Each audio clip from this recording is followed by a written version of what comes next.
बोलिए शंकर भगवान की जय, बोलिए नारायण भगवान की जय।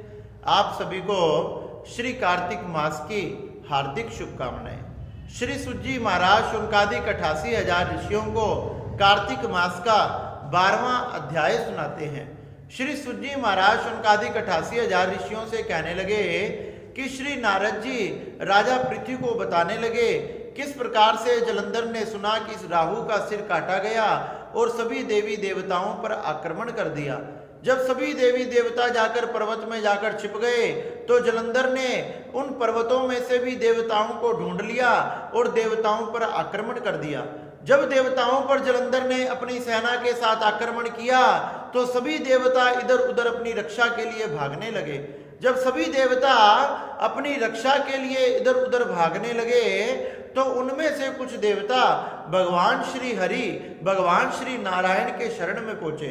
नारायण की शरण में पहुंच के कहने लगे कि हे नारायण भगवान हमारी रक्षा करो, हे परम पिता महेश्वर हमारी रक्षा करो, हे जगत के पालन करता हमारी रक्षा करो, हम सब आपकी शरण में हैं। भगवान नारायण ने पूछा तो सभी देवताओं ने बताया कि जलंधर ने हम पर आक्रमण कर दिया और हमारे सभी पदों पर अपना अधिकार स्थापित कर लिया, और तो और अमरावती तथा स्वर्ग पर भी अपना अधिकार स्थापित कर लिया। हे नारायण भगवान, अब आपके सिवा हमारी रक्षा कौन कर सकता है। नारायण भगवान ने देवताओं की स्तुति से प्रसन्न हो गए।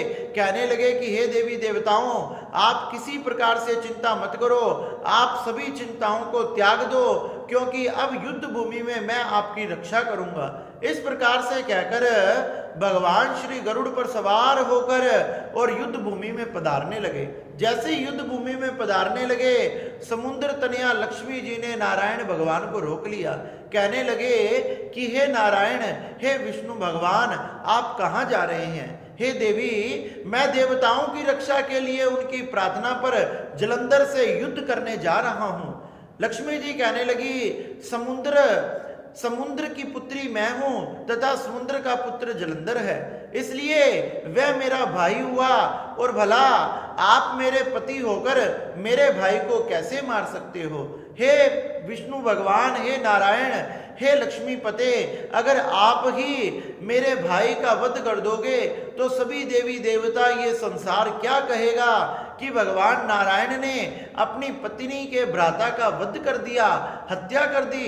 हे भगवान, आपने ऐसा नहीं करना चाहिए। जब लक्ष्मी जी ने भगवान नारायण के चरणों में ऐसी प्रार्थना करी तो भगवान नारायण कहने लगे कि लक्ष्मी, तुम किसी प्रकार से चिंता मत करो, मैं उसका वध नहीं करूंगा, लेकिन देवी देवताओं ने मेरी स्तुति की है, इसलिए उनकी स्तुति से प्रसन्न होकर उनकी रक्षा के लिए युद्ध में जरूर पधारूंगा।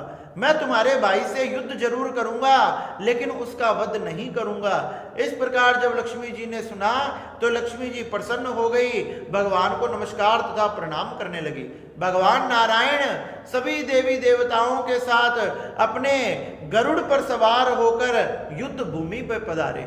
जैसे ही जलंधर ने देखा कि नारायण आ गए, अब तो जलंधर को और क्रोध आ गया, आंखें लाल हो गई, अंग फड़फड़ाने लगे। जैसे ही भगवान नारायण युद्ध भूमि में आए, अरुण के अनुज भ्राता श्री गरुड़ जी ने अपने पंखों को हिलाना शुरू किया। जैसे ही गरुड़ जी ने अपने पंखों को हिलाना शुरू किया, देखते ही देखते उनकी पंखों की लहरों से ही सभी दैत्य कांपने लगे। सभी दैत्य कांपने लगे, आकाश मंडल में घूमने लगे तथा धीरे धीरे कर कर मरने लगे। इस प्रकार से जब जलंधर ने अपनी सेना को इस प्रकार से मरते हुए देखा तो जलंधर ने शक्तिशाली धनुष बाण आदि को धारण किया, अपने अस्त्र शस्त्र आदि को धारण किया और भगवान श्री नारायण पर आक्रमण कर दिया। इस प्रकार से श्री सुजी महाराज कहने लगे, देवताओं की प्रार्थना पर भगवान नारायण जलंधर से युद्ध करने के लिए पधारे, लेकिन लक्ष्मी जी के मना करने से जलंधर का वध नहीं किया, लेकिन उसके साथ घनघोर युद्ध किया। इस प्रकार से श्री सुजी महाराज ने शुनकादिक 88,000 ऋषियों को ये कार्तिक मास के 12वें अध्याय की बड़ी ही सुंदर कथा सुनाई। शौनक ऋषि इस युद्ध के प्रसन्न को सुनकर बड़े ही प्रसन्न हुए। बोलिए नारायण भगवान की जय, बोलिए मेरे बांके बिहारी लाल